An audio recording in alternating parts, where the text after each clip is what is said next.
Devabhau vision research प्रोजेक्टच्या दृष्टीदोष मुक्त भारत मोहिमेला जर्मनीचा मान.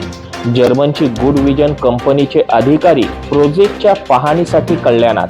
देशभरातील दृष्टीदोष निर्मूलन मोहिमेला गती देणाऱ्या देवाभाऊ विजन रिसर्च प्रोजेक्टच्या कार्याची दखल साता समुद्रापलीकडे घेतली जात असून जर्मनीतील प्रसिद्ध गुड विजन कंपनीचे वरिष्ठ अधिकारी इंट जे क्रिस यांनी कल्याण शहरातील गोविली गावात प्रत्यक्ष भेट देऊन या प्रोजेक्टचे परीक्षण केले. शाकिब गोरे यांनी 1990 साली सुरू केलेल्या या उपक्रमाने आज भारतासह तब्बल 32 देशांमध्ये व्यापक जनजागृती घडवून लाखो नागरिकांच्या दृष्टीदोषावर मात करण्याचा मोठा हातभार लावला आहे.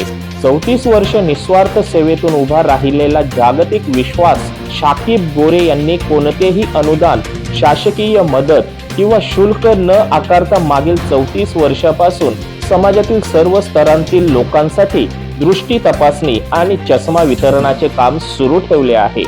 सोशल काम सक्षम असेल तरच जनतेपर्यंत खऱ्या अर्थाने मदत पोहोचू शकते असे सांगत त्यांनी आपले काम पूर्णपणे समाजभिमुख असल्याचे स्पष्ट केले. दृष्टीदोष हा वेदनारहित आजार असल्यामुळे लोक त्याच्याकडे गांभीर्याने पाहत नाहीत, पण शिक्षणातील 80% आकलन हे दृष्टीवर अवलंबून असते.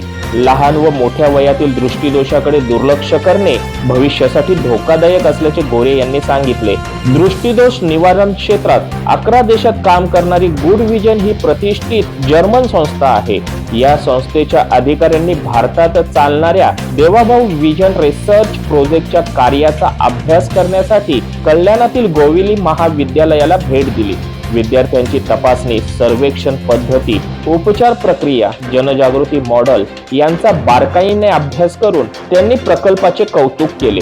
गुड विजन कंपनीच्या या भेटीमुळे भारतातील दृष्टीदोष निर्मूलन मोहिमेचे जागतिक पातळीवरील विश्वसनीयता अधिक दृढ झाली असल्याचे स्थानिक तज्ञांचे मत आहे. देवाभाऊ विजन प्रोजेक्टच्या माध्यमातून 6000 विद्यार्थ्यांचे सर्वेक्षण करण्याचे उद्दिष्ट डोळ्यासमोर ठेवण्यात आले होते. त्यापैकी पहिल्या टप्प्यात 2500 विद्यार्थ्यांची तपासणी पूर्ण करण्यात आली असून 28% विद्यार्थी दृष्टीदोषग्रस्त असल्याचे आढळून आले. Thank you all for inviting us.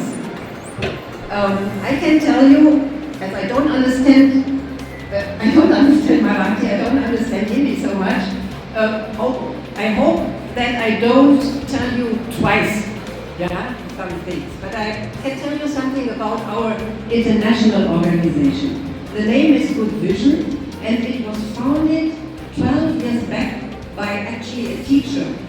He was a mathematics and physics teacher. His name is Martin Aufmuth, and he invited classes for poor people, classes that you can give right on the spot. That was the beginning.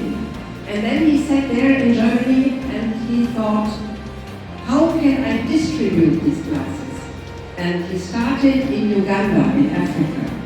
And to make a long story short, we are now working in 12 program countries all over the world. Sakit, you know, you have visited Brazil as well. We are in Bolivia, we are in Peru, Colombia, we are in Malawi, Burkina Faso, Liberia.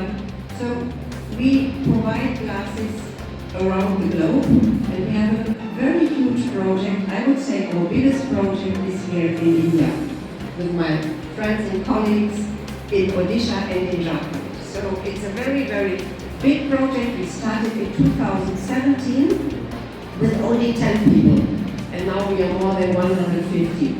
We have good vision technicians who travel through the rural areas, and our goal is really to go to places where nobody has access to eye care.